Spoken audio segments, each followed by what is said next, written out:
सभी दर्शकों को मेरा प्यार भरा नमस्कार। मैं प्रोफेसर के.सी. वर्मा वैश्य महाविद्यालय भिवानी से रिटायर्ड हूँ और पिछले 10 वर्ष से रिटायर्ड हूँ। इस रिटायरमेंट के बाद मैंने अपने आप को आयुर्वेद के प्रति समर्पित किया। जंगलों में रहा, हिमालय के जंगलों में रहा और विभिन्न विभूतियों से जो कि आयुर्वेद में महारत हासिल किए हुए हैं उनके सानिध्य में रहा और बहुत कुछ सीखा। और मैं आज अपना यह जानकारी, ये तुच्छ ज्ञान जो भी मैं जानता हूँ आपसे शेयर करना चाहता हूँ। उद्देश्य यहाँ पर कोई पैसा कमाना नहीं है।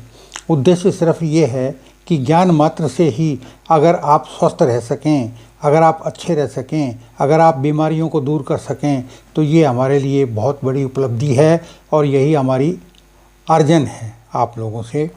तो आज जो समाज में देख रहे हैं कि हर व्यक्ति बीमार है, डॉक्टरों के यहाँ लाइन लगी हुई है, मेडिसिन की दुकानों पे लाइन नहीं टूट रही है, लोग थैला भर के मेडिसिन खाते हैं और फिर और बीमार होते हैं। तो इन सब से मुक्ति दिलाने के लिए हमारा ये उद्देश्य है कि आपको हम इस प्रकार की जानकारी भी दें और अगर किसी की कोई विशेष समस्या है तो उसके प्रति हम आपको निःशुल्क कंसल्टेंसी भी देंगे। और मैं ही नहीं दूंगा, मेरा ग्रुप है काफ़ी बड़ा जिसमें कि बहुत बड़े विद्वान, वैद्य और आयुर्वेदाचार्य हमारे साथ शामिल हैं। उनसे हम आपको फ्री कंसल्टेंसी भी कराएंगे ताकि आपका भला हो सके, समाज का भला हो सके, यही हमारा उद्देश्य है। और इस कार्य में आज जो मैं रिकॉर्डिंग आपके सामने करके और आपके सामने प्रस्तुत कर रहा हूँ, इसमें बृजमोहन जी मेरे बड़े मित्र हैं और उनकी मदद से ही ये मैं वीडियो बनाकर आप तक पहुंचाने का प्रयास कर रहा हूं। आज जैसे मैंने आपको बताया कि बीमारी बढ़ती जा रही है, कोई ऐसा घर नहीं जहाँ बीमार ना हो और प्रतिदिन बीमार होते हैं। तो हम कैसा क्या करें कि हम स्वस्थ रह सकें। अब कितनी पैथियाँ हैं, आयुर्वेदिक, होम्योपैथी, एलोपैथी और यूनानी, बहुत से हैं, सिद्धा, ये सब पैथियाँ हैं जो मनुष्य मात्र को स्वस्थ प्रदान करने के लिए कार्यरत हैं। लेकिन हम आज आपको एक ऐसी चीज़ के बारे में बताएंगे कि जो नई पैथी उभर के आने वाली है, उसको माइक्रोबायोलॉजी पैथी कहते हैं, माइक्रोब्स पैथी कहते हैं। क्योंकि अध्ययन के बाद पता चला कि हमारे शरीर में एक तो मस्तिष्क यह है और दूसरा मस्तिष्क हमारा छोटी आंत है, गट्स जिसको बोलते हैं, वह हमारा शरीर का दूसरा मस्तिष्क है।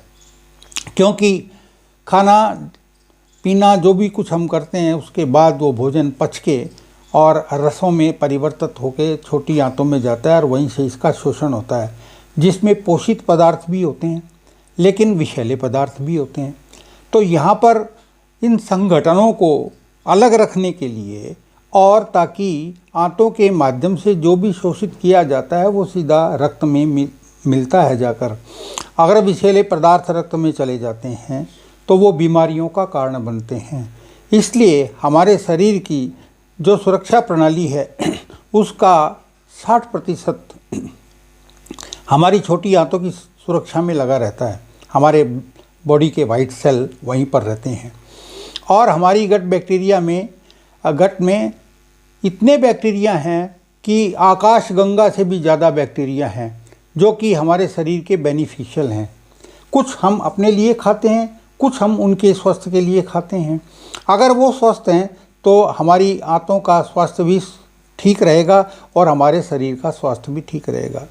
ओपन हार्ट सर्जरी करने वाले डॉक्टर गेंड्री अमेरिका के हैं जिन्होंने करीबन हज़ारों ओपन हार्ट सर्जरी की है। उन्होंने ये पाया है कि हार्ट प्रॉब्लम, हार्ट अटैक ये छोटी आंतों के कारण ही होता है, क्योंकि गट के माध्यम से जो कुछ जाता है वो डिपॉजिट होता है और हार्ट पर उसका प्रभाव पड़ता है। इसलिए उन्होंने भी गट हेल्थ को प्रायोरिटी दी है और ये गट हेल्थ आपका अगर अच्छा है तो आपका परिवार स्वस्थ रहेगा, अच्छा रहेगा, दवाइयों पर खर्च नहीं होगा, डॉक्टरों की फीस नहीं देनी पड़ेगी और आपको खाने वाली दवाइयों से होने वाले दुष्प्रभाव से भी आपकी बचत हो जाएगी। अतः आज मैं आपको एक विशेष चीज़ के बारे में, जिसको कि कैफिर कहते हैं, KEFIR, यानी ये क्या है कैफिर, इस वीडियो में तो मैं सिर्फ आपको वर्बल बताऊंगा। अगली बार में हम आपको इसका प्रैक्टिकल करके बताएंगे कि ये दिखाएंगे कैसा होता है और किस तरह से बनता है। इसको जैसे आप घर में दही है तो दही का ही एक स्वरूप है ये। दही में केवल 4% बेनिफिशियल बैक्टीरिया हैं जो आंतों को अच्छा बनाते हैं। अब कहते हैं पेट खराब हो जाए तो हम दही खाने की सलाह देते हैं डॉक्टर भी, और दूध नहीं पीने की सलाह देते हैं क्योंकि उसके अंदर स्वस्थपूर्ण बैक्टीरिया है। कैफिर में ये पाया गया है कि इसके अंदर 54 बेनिफिशियल बैक्टीरिया हैं जो कि हमारे आंतों के स्वास्थ्य को अच्छा रखते हैं। कैफिर के बारे में आप नेट पर भी सर्च कर सकते हैं। कैफिर क्या काम करता है शरीर में। आप कैफिर का स्टार्टर ले सकते हैं, हमसे भी ले सकते हैं और मार्केट में ऑनलाइन भी उपलब्ध है। ये एक बार ही लेना है और इसको जैसे दही का जामुन होता है इसी तरह से इसका ये जामुन आपके पास आ गया। अब आप प्रतिदिन इसको जमाएंगे और सुबह छानेंगे। छानने के बाद परिवार इसको पूरा का पूरा अगर कंज्यूम कर ले तो कोई भी व्यक्ति बीमार नहीं हो सकता घर में, ये लिखित रूप में कहा जा सकता है। तो ये बीमारियां जैसे श्वास की बीमारी है, शुगर की बीमारी है, हार्ट प्रॉब्लम है, गैस्ट्रिक प्रॉब्लम है, रक्त के अंदर जो है विषैले पदार्थ चले जाते हैं उसके कारण होने वाली त्वचा की समस्त बीमारियां भी है। तो इन सब इतनी लंबी चौड़ी बीमारियों से आप और आपका परिवार बच सकता है। तो कैफिर क्या काम करता है? कैफिर के बारे में ये कहा जाता है कि कैफिर के बैक्टीरिया अंदर जाकर गट बैक्टीरिया के साथ मिलकर गट के स्वास्थ्य को अच्छा करते हैं और किसी भी विषैले पदार्थ को रक्त में नहीं जाने देते, वहाँ पर ही उसको रोक देते हैं, वो मल से बाहर निकल जाता है। और अच्छे पदार्थ जितने भी हैं उनको वो प्रमोट करते हैं और वो गट के द्वारा रक्त में शोषित होकर चले जाते हैं और हमारा शरीर जो है स्वस्थ बना रहता है। इस प्रकार आप अगर प्रतिदिन अपने परिवार को कैफिर जैसे छाछ पीते हैं, कैफिर की भी छाछ जैसा ही बन जाता है, थोड़ा सा तीखा स्वाद होता है लेकिन ये बहुत ही बेनिफिशियल है। आप इसे अपनाएं, स्वयं ही बनाएं और स्वयं ही इसका प्रयोग करें। और अगर कोई बीमार भी है तो उसको भी अगर ये दिया जाता है तो वो 10 दिन की बजाय 2 दिन में ही ठीक हो सकता है। तो अतः कैफिर के बारे में मुझे आपको आज जानकारी देनी थी, वो मैंने आपको दी। और इसे अगर आप अपनाते हैं तो आप और आपके परिवार का स्वास्थ्य बहुत अच्छा बना रहेगा।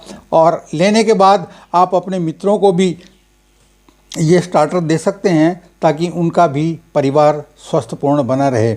मैं चाहता हूँ ये श्रृंखला समाज में चले और एक स्वस्थ की ज्योति जो है वो समाज में जले और इन जहरपूर्ण बीमारियों से, दवाओं से और डॉक्टर के खर्चों से हम बचें। यही मेरी शुभकामना है आपके लिए आज के लिए।